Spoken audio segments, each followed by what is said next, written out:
Good afternoon, ladies and gents of YouTube. This is Mike Ray, and I'm coming at you with a video. Sorry it's been a couple weeks, but like I said, I always go a couple weeks at a time or months where I don't put a video up.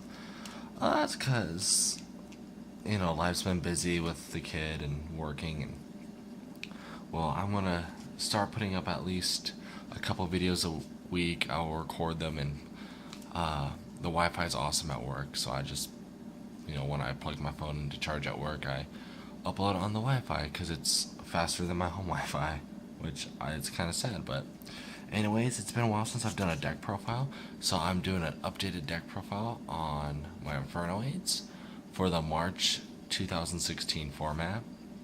Now, the ban list is just around the corner, and this is going to be the show you what I'm doing before the ban list hits. I'll explain some stuff. It's gone through some serious changes. It's actually how I've been wanting to play Infernoids.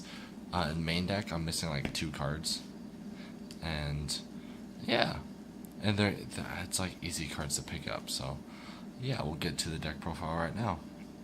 First off, we're playing 1 Infernoid Anunku. Dark Holes negates spell and trap effects, and we're playing 2 Infernoid Divinity. Heavy Storm except for void spells and traps that are face up, of course, and negates monster effects. I like these guys. I like playing him more than I like him. You'll always want to blow up your opponent's board, but the only reason why you want him, a lot of times I go if I am able to go into him, then Decatron, I summon him, throw the Decatron on board, and now if my opponent wants to what the hell is it called, Joker me, get a Joker out, I negate it with that, and then he gets pendulum skills. So yeah. Next up, I play 3 Infernoid Atondo. I like him at 3 because it's another target, another 8, so you can go into 8s. He's a good beater, and yes, he's not good against pendulum decks, but you get, when a lot of pendulum decks do go into XYZs, and he can always attack an XYZ and attack a pendulum monster. So, and 2800, it's pretty good, and rank 8s are rank 8s are my favorite rank. So, if I can tech one in, I'll always will. 3 Infernoid Saitsumas. Probably the best big guy in the deck. He level 7 helps you out with your rank 7 plays. At the end of the battle phase, when he attacks the opponent's monster, you can banish 1 card on the field, and it does not target, which is awesome. It gets over, Magispectors, Cosmos. You can banish a Dark Destroyer with it, or whatever. Next up, it's time for the little guys, is the 3 Infernoid Patrulia MST. Helps out with rank 4s, level 8 synchros, and yeah. And a lot of times, if your opponent doesn't have spells or traps and you can summon him, and that's all you can summon, he's a good 18 beater. And next up, when I first started the deck, I could not get a hold of him because he was like a $30 card, and the reprint he was like $16, and eventually got down. I just could not find him, but now I got 3 Harmodics. For a while he was either at 0 or 1 in the deck, because 0 I couldn't get him, and 1 I couldn't get 2 more. So the reason why I would play 3 is you would rather destroy monsters in this format than bounce them. Plus, you send him to the graveyard with a Decatron, make Decatron a level 4, so you can go rank 4 plays, level 8 synchro plays. Next up, I used to always play Antra at 2. I'm at 3 because I didn't have all the all the Harmodics, but I play him at 2 because he's a good defender, 2k, but he also bounces your opponent's spells and traps. So opponent's spells and traps, face up cards. So like you hit extra deck monsters mainly with this, like Dante's, yeah, just a lot of stuff. One Permace. It's an okay card. I mean, is baits. Basically, you get this and it baits out, Solemn Strikes and all that fun jazz. I mean, of course, if you hit a Solemn Strike with his effect, they can't respond, but yeah. And for the best monster in the whole deck, let me say, because there's a good best spell too, is Infernoid Decatron. Basically, send any Infernoid monster from your deck to the graveyard, gains the level, gains it, or changes effect, and changes name, which the name change is very important for another card in the deck, and we'll get to that soon. And for the Lightsworn engine, I'm playing 2 Raidens, 1 Lila. I usually do 3 Raidens because the Raiden, I just want to get to my OTKs faster. But Lila helps out with rank 4 plays, obviously sync with her. But also pops back row.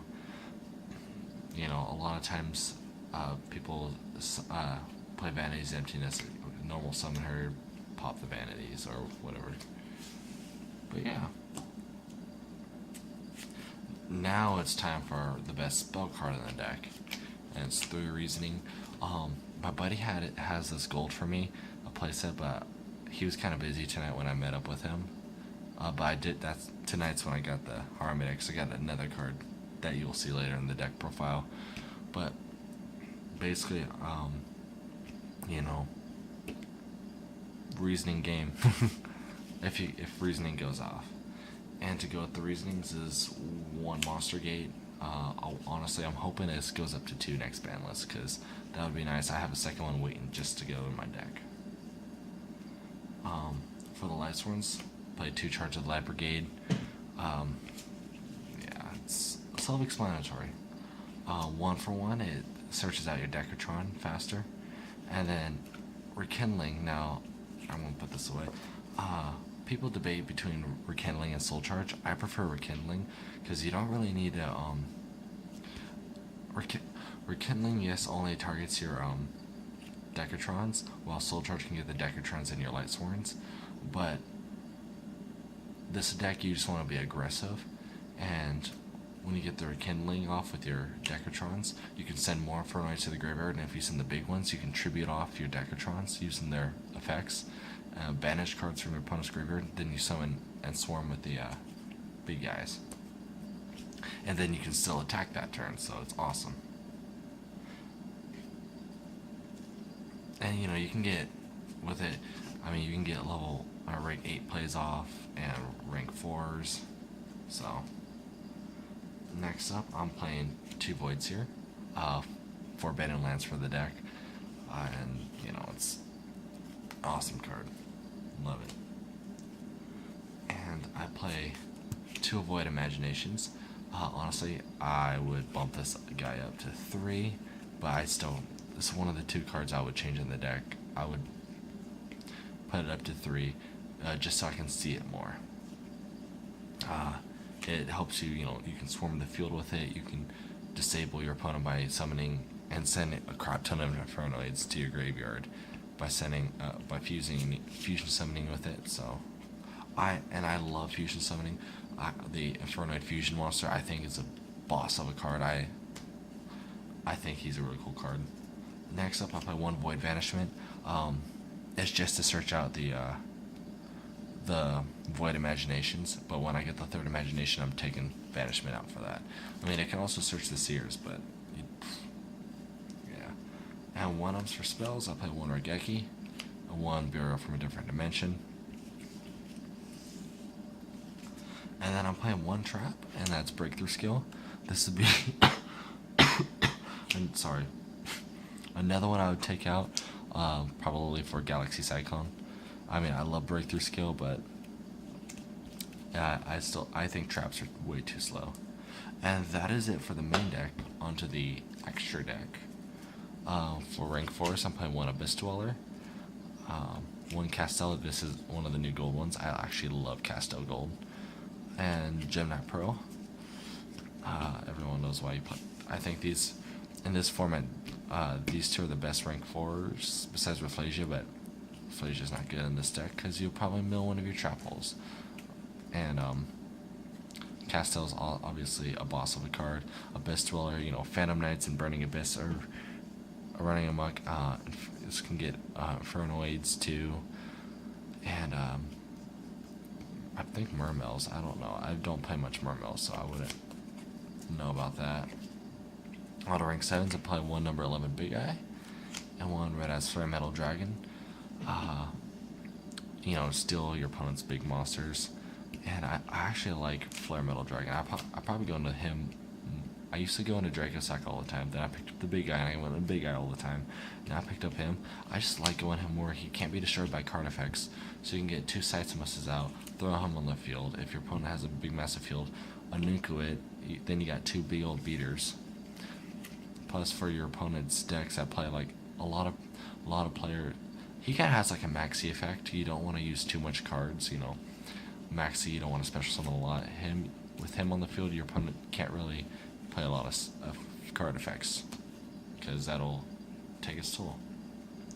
And for rank 8, I actually took Felgrand out. I know that's a shocker. Felgrand's my favorite card. For number 38, Hope Harbinger Dragon Titanic Galaxy. Try saying that 5 times fast. But he's very good. I mean, this is a spell card format. He can negate a spell during either player's turn and then attach it to himself as XZ material. And then he can protect one of your opponent's monster declares an attack. You can detach a material and switch the attack target to him, and then immediately perform damage calculation. And you know, it's a 3,000 beater. There are situations I prefer him over Felgrand, and there's situations I prefer Felgrand over him. But if I find a room, I would actually want to add Felgrand back into the deck and have them both. Because I love Felgrand, but I really like this card too, and I've been wanting to play it. I also got this one tonight. Okay, onto the synchros. For the vanillas, I play Gaia Knight, the Force of the Earth, and Scrap Archfiend. Same reason why I play the Gem Knight Pearl. And then level 7 synchros, I play Black Rose Dragon, and then Black Rose Moonlight Dragon. Honestly, the Black Rose Moonlight Dragon, I'd rather switch out for Clear Wing Synchro Dragon, but that costs a pretty penny, and I try to keep my deck as budget friendly as possible unless I pull a card from the pack. Level 8 synchros, I do Stardust Spark Dragon and Hot Red Dragon Archfiend. Actually, I would actually change both of these guys. Of course, Scarlight and Omega, but I'll probably get the Scarlight before, because if you guys didn't know, my favorite synchros are the Red Dragon Archfiends, and I'll probably get Omega's costs a lot, but not a Hot Red doesn't cost, or Scarlight doesn't cost more, and would go into that a lot more than Omega personally, just for the fun of it. And last synchro, I do play one Leo. Can't be targeted except during my main phase 2. So Burning Abyss have a hard time with it, or a super hard time with it, and then Cosmos have a hard time with it. So I mean, this gets over Dark Destroyers, and then Dark Destroyers can't target it, so it's awesome. And final card I'm playing is 2 Infernoid Tiaras. It's good against your, I would say, Pepe matchup or Draco Pals matchup, but not just that, but against, you know, Pendulum Magicians, anything Pendulum, Ignites, what the hell is it called? Magispectors. This just rips on Pendulums. But yeah, that was the deck profile. Hope you guys enjoyed it. Tell me what you like about it. Tell me what you didn't like about it. Have any suggestions? Leave it down in the comments for me, and I'll love to hear them. And until later.